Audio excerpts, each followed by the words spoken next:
The siren's been wailing for 4 minutes. Your neighbor's still filming the funnel cloud from his porch. Phone vertical, naturally. The family down the street just opened every window in their house because pressure equalization. Your weather app died when the cell tower went down. You've got maybe 8 minutes before 200-mile-per-hour winds turn your neighborhood into a jigsaw puzzle made of roof shingles and lawnmowers. No worries. We're going to fix this using physics, trash, and the brutal reality that curiosity and old myths kill faster than the actual storm. Phase 1. The Window Opening Death Ritual. Open your windows before the tornado hits to equalize pressure and prevent your house from exploding. Your house doesn't explode from pressure difference. It gets shredded by 200-mile-per-hour rotational wind forces that peel roofs off like soda can tabs. Opening windows does exactly 2 things. It gives flying debris a convenient entrance, and it wastes 30 to 90 seconds you should have spent getting underground. Tornadoes don't work like airplane cabins. The pressure drop inside a violent tornado core is real, but your house fails structurally from wind load, not pressure differential. The roof lifts because wind flows over it like an airplane wing, creating low pressure on top while high pressure pushes from below. Your walls buckle because lateral forces exceed what wood framing and drywall were ever designed to handle. Opening a window changes none of this. What it does do, at 200 miles per hour, a twig becomes a ballistic projectile. A pebble punches through drywall. Your open window is now a shotgun port aimed at your family. Forget the windows. Grab a mattress, a bike helmet, and get to the lowest interior room with no windows, preferably under a heavy workbench or stairwell. If you've got 60 seconds, drag couch cushions into your basement corner and pile them around you. Physics wins. Mass absorbs impact. A queen mattress overhead stops most suburban debris. A motorcycle helmet stops the rest. Opening windows during a tornado is like cracking your car window during a head-on collision to let the impact pressure out. Adorable. Suicidal. Dynamic pressure from wind scales with velocity squared. At 200 miles per hour, you're looking at enough dynamic pressure to lift a roof regardless of whether your bathroom window is open. Meanwhile, flying debris velocity also scales with wind speed, meaning every object outside becomes a hypervelocity threat. Your job isn't pressure management, it's obstacle elimination. Every second spent on windows is 1 less second in your shelter. You don't die from pressure, you die from a 2x4 entering your torso at freeway speed. Phase 2. The Overpass, Hiding Fantasy. If you're caught driving, pull under a highway overpass. It's concrete, it's sturdy, it'll protect you. An overpass is a concrete roof with open sides in the middle of a wind field. Tornado wind doesn't politely stop when it hits a bridge. The space underneath funnels debris, concentrates wind flow in chaotic patterns, and gives you 0 attachment points. Meanwhile, you've got a crowd of other drivers who had the same smart idea, all standing in the worst possible location with nowhere to go. Overpasses create 3 simultaneous failures. Wind interaction. The geometry can create turbulent channeled flow. Wind doesn't just blow past you, it wraps around structural elements unpredictably. Some studies show increased local wind speeds in certain configurations. Others show complex vortex shedding. Bottom line, you're not sheltered. You're exposed in a chaotic wind field. No anchorage. Concrete girders are smooth. You can't hold on. People have been pulled out from under overpasses and thrown. Debris funneling. Everything the tornado is carrying. Sheet metal, tree branches, car parts, flies through that gap with you standing in the middle of it. If you're in a car and there's no time to reach a building, ditch the vehicle only if you can safely reach a low-lying ditch or culvert away from traffic. Lie flat, face down, and cover your head and neck with your hands. If you've got a floor mat or jacket, drape it over your head. A 2-foot deep ditch puts you below the main debris field. If abandoning the vehicle isn't safe due to traffic or no nearby low ground, stay in the car, buckle up, duck below window level, and cover your head and neck with your hands or a blanket. Both options are bad. Pick the least bad one based on your exact situation.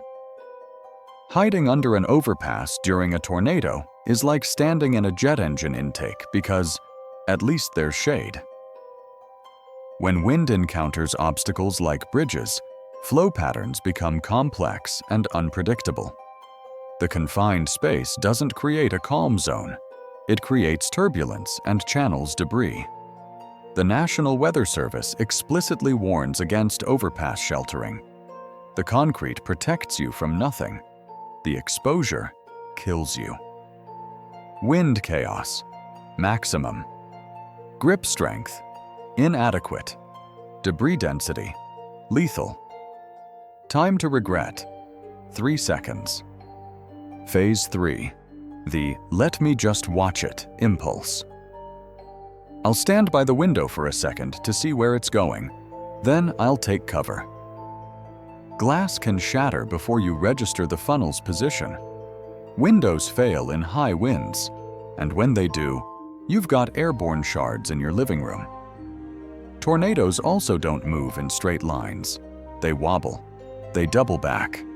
They sprout satellite vortices. What looked like heading east can be on top of you in 90 seconds. Human reaction time averages 1/4 of a second for visual stimuli. Tornado translation speeds range from 30 to 70 miles per hour, but movement is non-linear and erratic. By the time your brain registers, "That's closer than I thought," you're inside the outer circulation, where wind speeds spike and debris clouds obscure everything. The window you're standing next to can fail structurally, sending glass and frame debris into the room with you as the primary target. Treat tornado warnings like bomb threats. Assume detonation is imminent. The second you hear the siren or get the alert, move to your pre-identified shelter spot. Center of the house, lowest floor, no windows, preferably under something solid. Grab a bike helmet, a heavy blanket, or a couch cushion on the way. No detours. No, "let me grab my phone charger." No window reconnaissance. Visibility is not your survival variable. Time to cover is. Standing at a window to watch a tornado is like standing on train tracks to see if the headlight gets bigger. Spoiler, it does. Tornado wind fields are non-uniform. If the funnel appears stationary from your vantage point, it's either moving directly toward you or directly away, and you won't know which until it's optically too late. Windows can fail when wind pressure and debris impact exceed their structural limits. You have no safety margin. Distance deceives. Movement deceives. The only reliable action is immediate shelter. Curiosity kills. Glass and debris kill faster. You wanted a view. You got 12 stitches and a story about the piece that almost took my eye. Phase 4. The basement corner myth. The southwest corner of the basement is the safest spot because tornadoes come from the southwest. This is one of the most dangerous myths in tornado safety. Tornadoes can approach from any direction: north, south, east, west, and everything in between. Storm motion is unpredictable.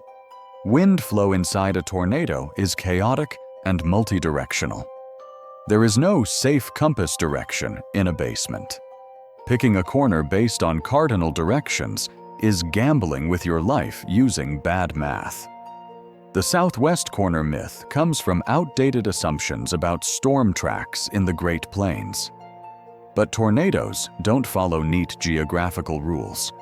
They form from rotating supercells that can move in any direction depending on steering winds, and the internal circulation of a tornado generates wind from all directions simultaneously as it passes over a structure.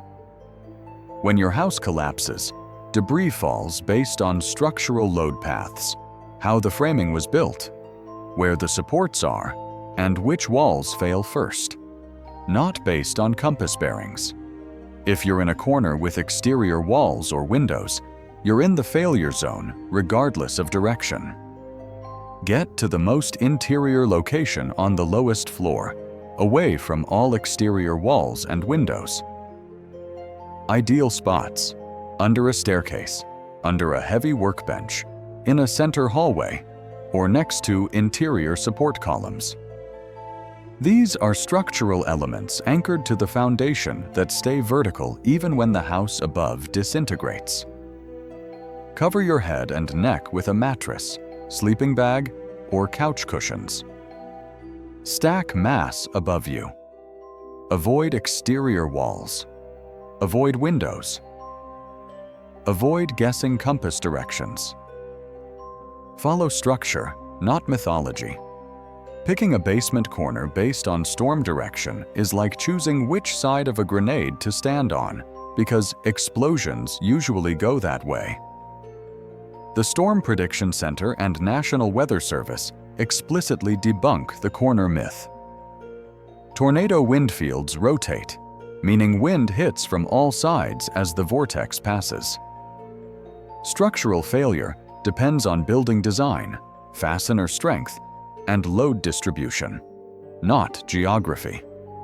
The safest position is always the one farthest from exterior penetrations and closest to structural anchors. Direction is irrelevant. Physics and engineering are everything. Corner mythology: deadly. Structural hierarchy: life-saving. Wrong corner picked by compass: burial under framing lumber. Right interior position: bruised, but breathing. Phase 5. The "I'll ride it out in my car" gamble. Modern cars are heavy and aerodynamic. Just buckle up, stay inside, and let the vehicle take the hit. A typical sedan weighs 3,500 pounds. Sounds solid. Except tornado winds generate lift, not just drag. A strong tornado produces enough aerodynamic force to flip a 4,000-pound SUV like a cardboard box. Your car can become a tumbling projectile, tons of steel, glass, and gasoline doing barrel rolls across a parking lot. You're not riding it out. You're inside a blender with seat belts. Cars are optimized for horizontal stability, not vertical.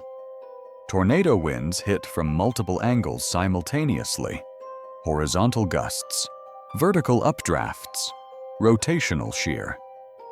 When your vehicle goes airborne or gets rolled, you're subjected to tumbling forces, window implosion, and potential crush injuries when the car lands upside down or impacts other objects. Seatbelts keep you in the car. They don't keep the car on the ground or your skull intact during violent rotation. If you're in a vehicle and can't reach a sturdy building in time, you have two options based on your exact situation. Option 1. If there's a low-lying area like a ditch or culvert nearby, and you can safely exit the vehicle without being hit by traffic or flying debris, get out, move to the ditch. Lie flat, face down, and cover your head and neck with your hands. Option 2. If you can't safely leave the vehicle, maybe you're on a busy highway, or there's no low ground nearby, or debris is already flying, stay in the car, buckle your seatbelt, get below window level, and cover your head and neck with your hands, a blanket, or a jacket. Both options are terrible.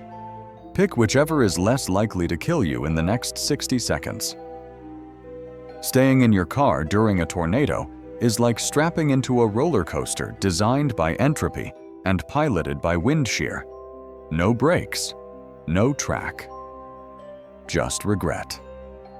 Vehicles can be lifted and thrown by intense tornado winds. Once airborne or tumbling, you lose all control.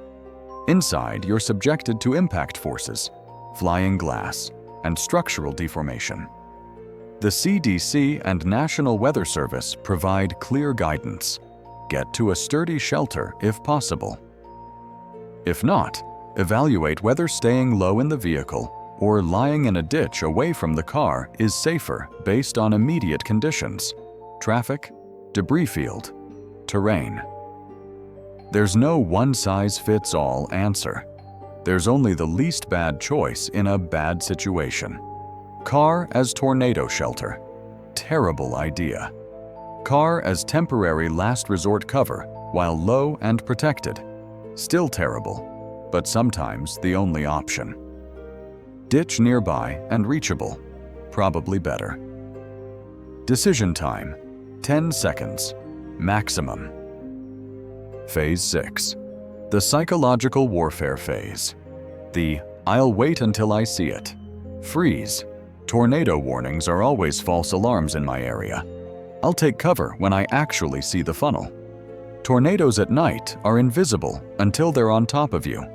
Daytime tornadoes obscured by rain are equally invisible. By the time you see the funnel, you're already inside the outer wind field where debris is airborne and your decision-making window has closed. Tornado warnings are issued with an average lead time of around 10 to 15 minutes, though this varies widely. Sometimes you get more time, sometimes much less. Ignoring the warning because "it probably won't hit me" is gambling with your life when the cost of being wrong is catastrophic injury or death. Human brains are wired for visible threats. We react to what we see: fire, predators, oncoming cars.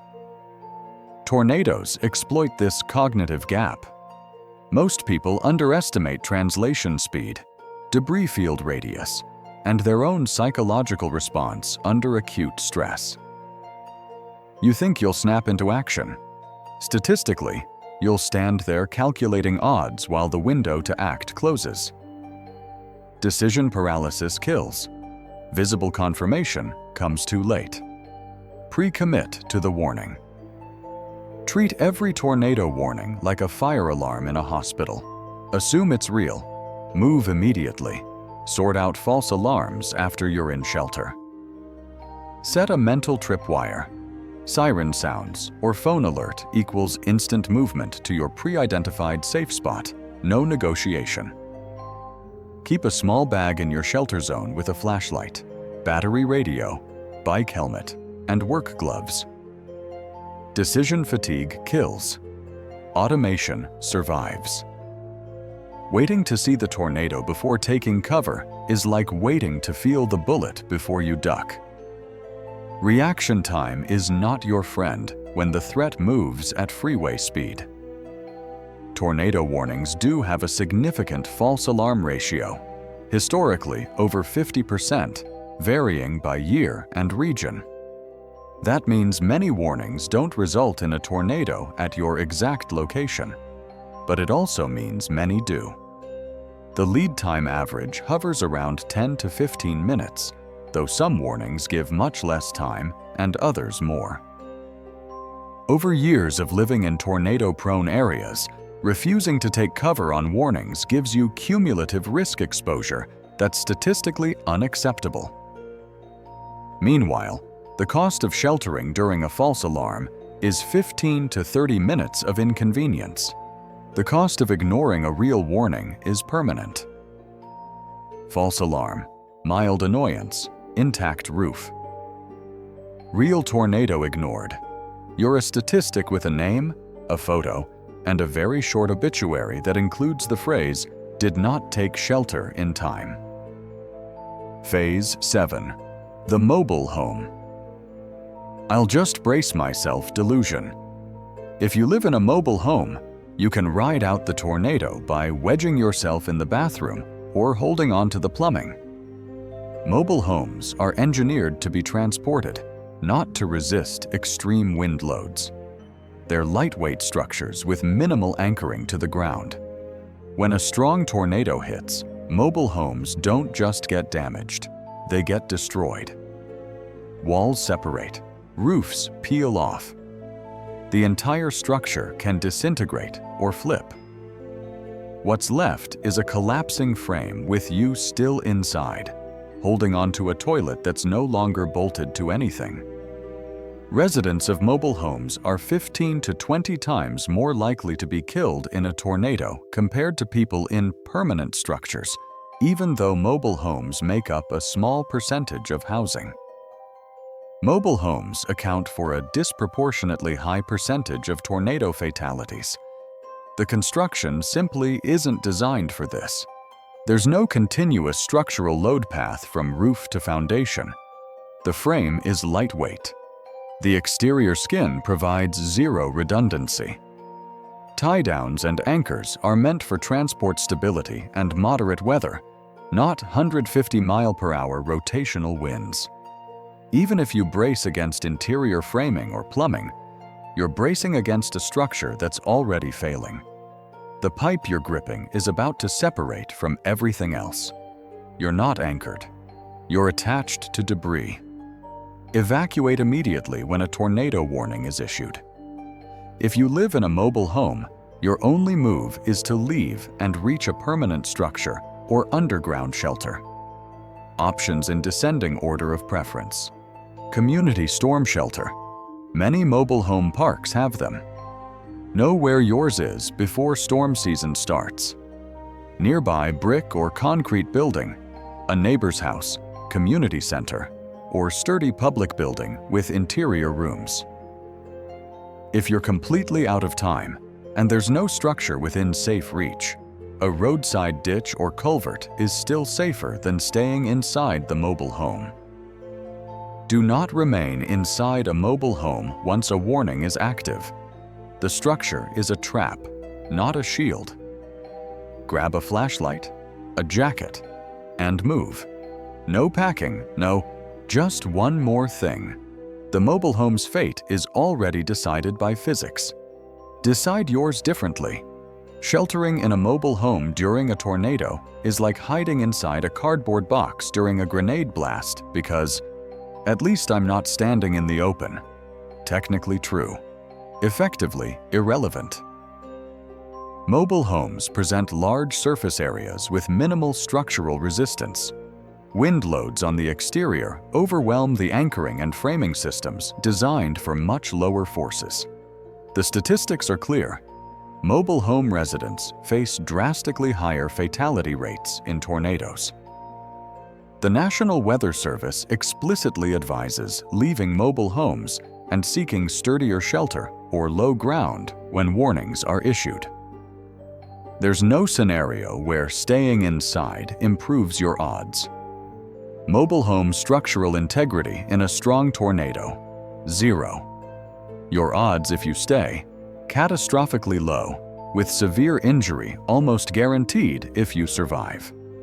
Your odds in a designated shelter or even a ditch, significantly better. The shelter wins, every single time. Phase 8. The final principle. Risk calculation in a rotating column of physics.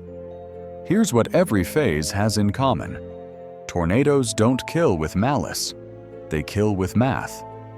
Wind velocity squared drives force. Mass distribution determines trajectory. Structural load paths dictate failure modes. Your body is 150 pounds of soft tissue wrapped around breakable calcium, optimized for exactly 0 of these conditions. The deadliest mistakes aren't stupid. They're reasonable-sounding decisions made with outdated assumptions or gut instinct instead of physics. Equalize pressure. Sturdy overpass. Just a quick look. Southwest corner is safest. The car is heavy. I'll see it coming. My mobile home bathroom has strong pipes. Every one of those thoughts has killed people. The physics doesn't care about your reasoning. It cares about time to cover. Every second spent debating is one less second in shelter. Mass overhead, mattresses, workbenches, stairs. Inertia absorbs impact. Structural hierarchy, interior positions, lowest floor, away from windows and exterior walls. Elimination of variables. You can't control the tornado. You can control your position relative to collapsing geometry.